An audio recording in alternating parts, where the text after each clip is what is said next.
Bueno, muchísimas gracias, profesor Reina. Siempre se aprende muchísimo de sus ponencias.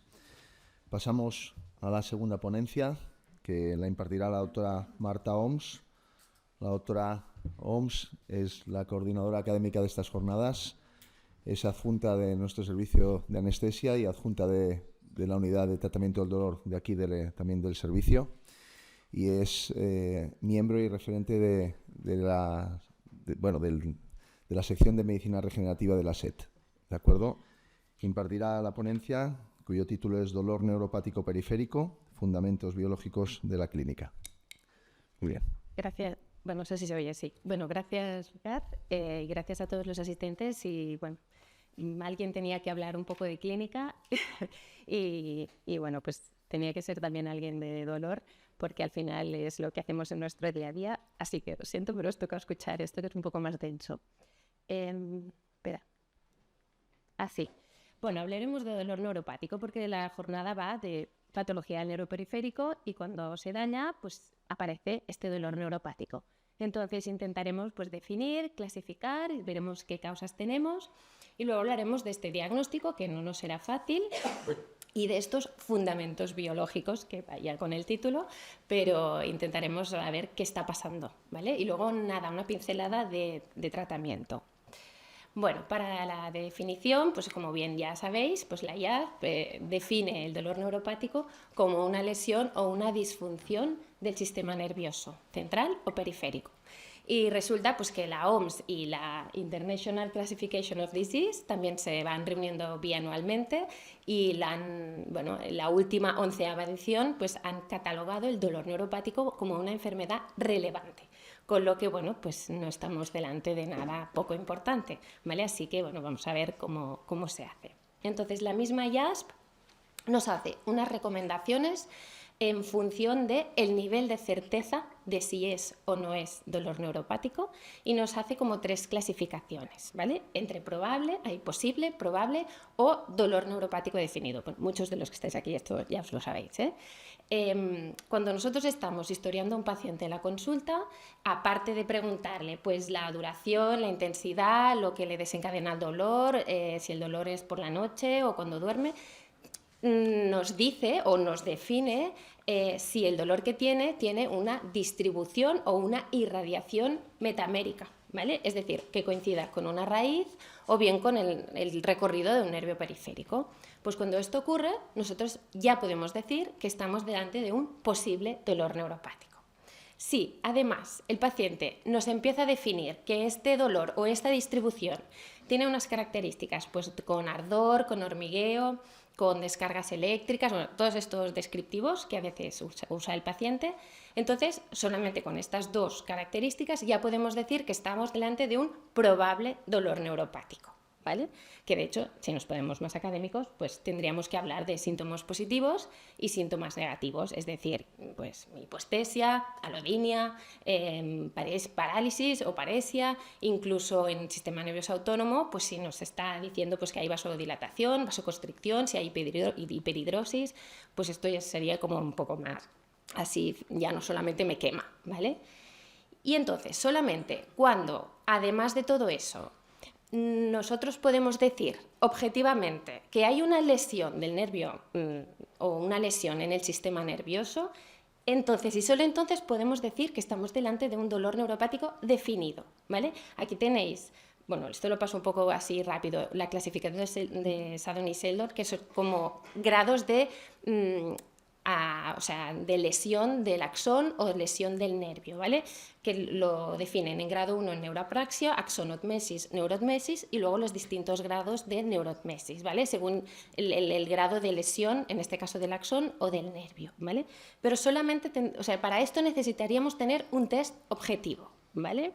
Entonces, si vamos a las causas, que aquí tenéis un poquito las más importantes y lo que sería, pues según la etiología, pues si es tóxica, si es traumática, si es isquémica o metabólica, si es infecciosa o inflamatoria, incluso en enfermedades hereditarias. aquí hay un poco las más importantes. ¿Esto por qué? Porque al final, aunque nosotros no podemos tener un test objetivo porque ponemos el microscopio ahí viendo si está lesionado o no, pues a veces sí que podemos tener una causa objetiva. Es decir, pues si tenemos un amputado, pues si hay un miembro fantasma, pues sí, pues nos va a indicar. O si tenemos un paciente que ha hecho pues una radioterapia o ha hecho una quimioterapia, pues bueno, pues tenemos que tener la sospecha o alta sospecha que sí, que va a ser un dolor neuropático definido, ¿vale? Entonces la causa, que en realidad hay muchas más, o sea, ahí hemos puesto unas más así importantes, pero en realidad esto lo tenéis en cualquier guía de dolor neuropático, existen muchísimas más, ¿vale?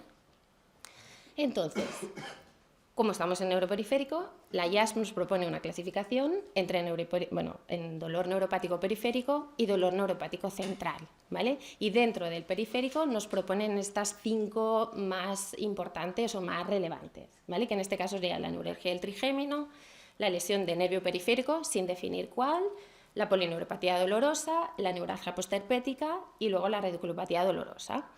Pero para mí también existe otra clasificación que yo creo que también es como muy gráfica según la topografía, es decir, si nos vamos como de más periférico a más central. O sea, hablamos de mononeuropatías, en el caso que haya uno, polineuropatías cuando tenemos más de uno, plexopatías cuando nos coge ya todo el plexo, radiculopatías la raíz, si realmente hay una lesión del ganglio la raíz dorsal y si incluso nos está afectando ya directamente a la asta dorsal. Bueno, pues cuando ya tenemos un poquito la historia del paciente, ¿qué más tenemos para el diagnóstico? Tenemos la exploración neurológica y luego tenemos también las pruebas neurofisiológicas, que no me pienso extender porque la doctora Albert y la doctora Yago le harán mucho mejor.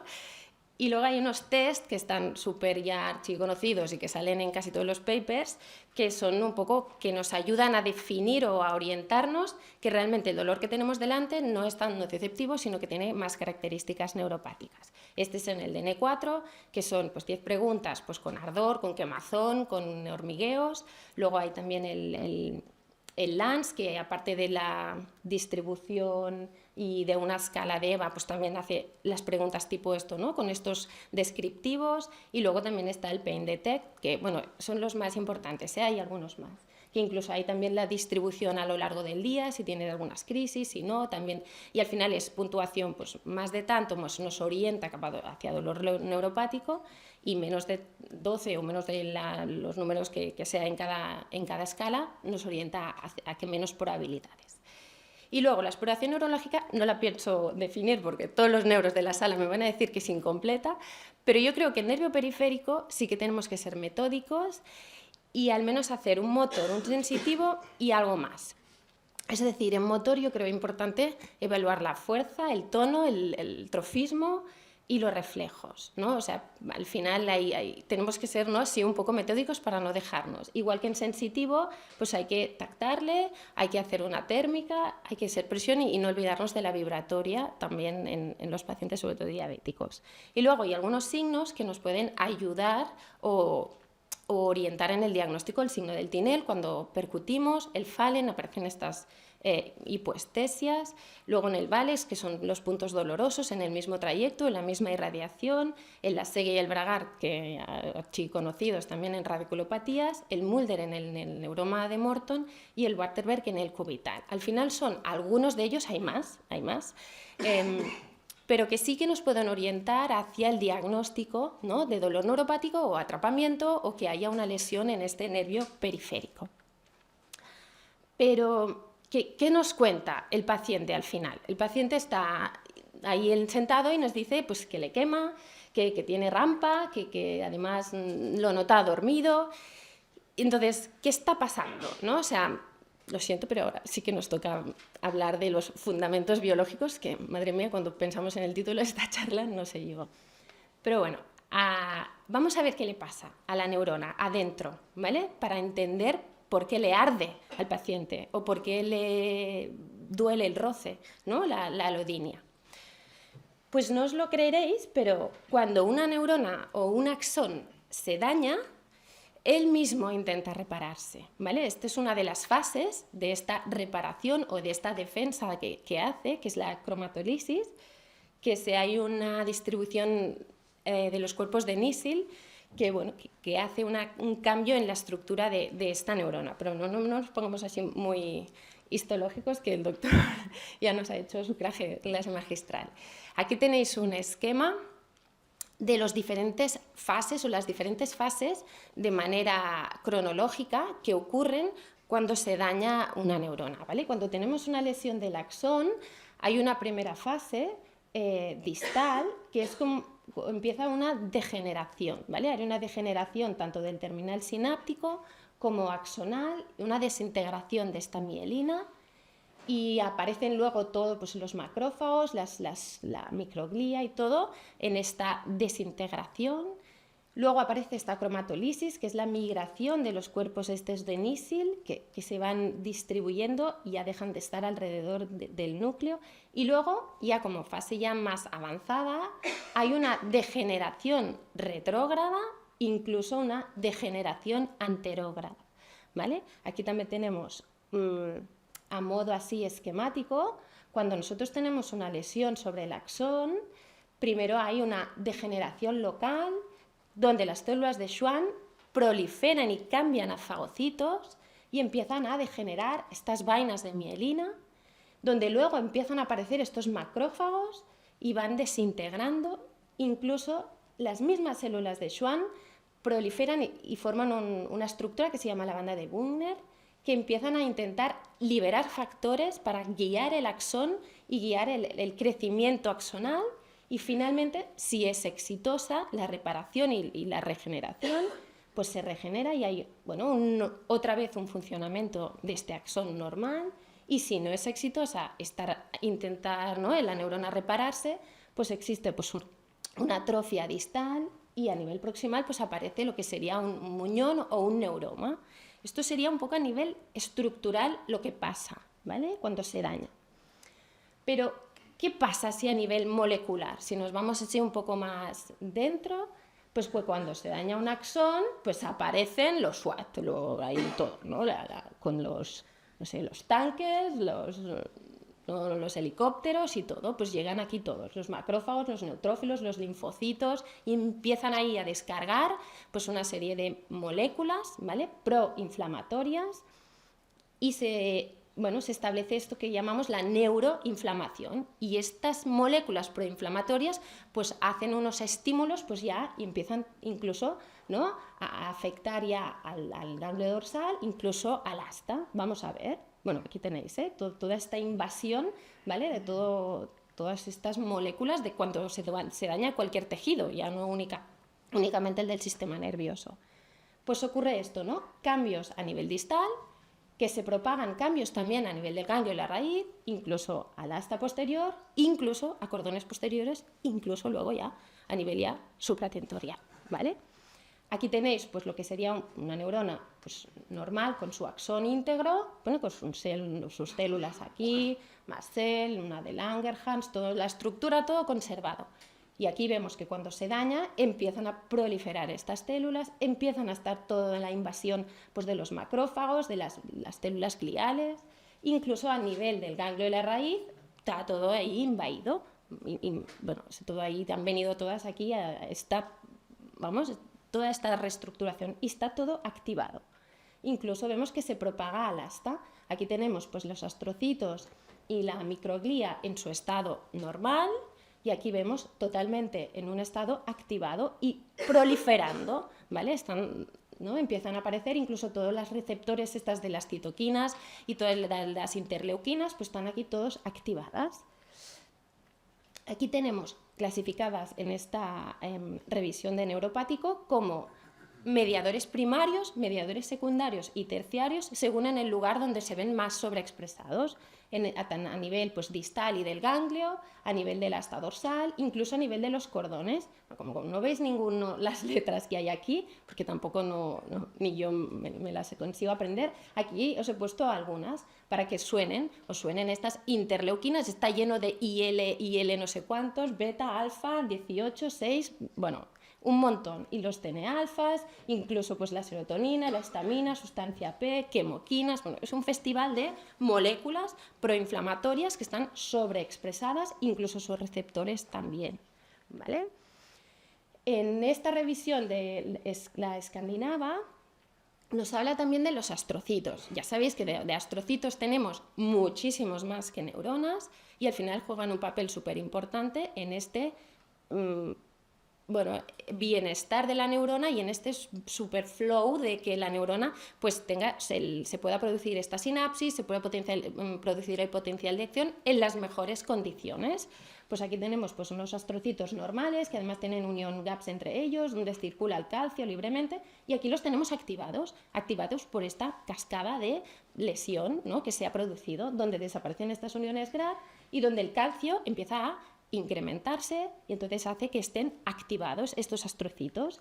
Incluso, ¿cómo explicamos también hiperexcitabilidad? Pues porque los astrocitos también tienen un papel súper importante en la sinapsis. Son los encargados de que en el ciclo del glutamato, glutamina, incluso el de la glicina y en los GABA, también son los que recogen el glutamato que está liberándose en el botón y lo transforman a glutamina y lo vuelven a llevar al botón presináptico. Pues como están activados y ya no hacen esta función, el glutamato se ve sobreexpresado en el botón y como es además excitatorio, pues se produce esta hiperestabilidad del botón postsináptico. Y esto se explica esta descarga espontánea, esta hiperexcitabilidad típico en dolor neuropático, ¿no?, que está todo el rato, ¿no?, en las descargas estas eléctricas.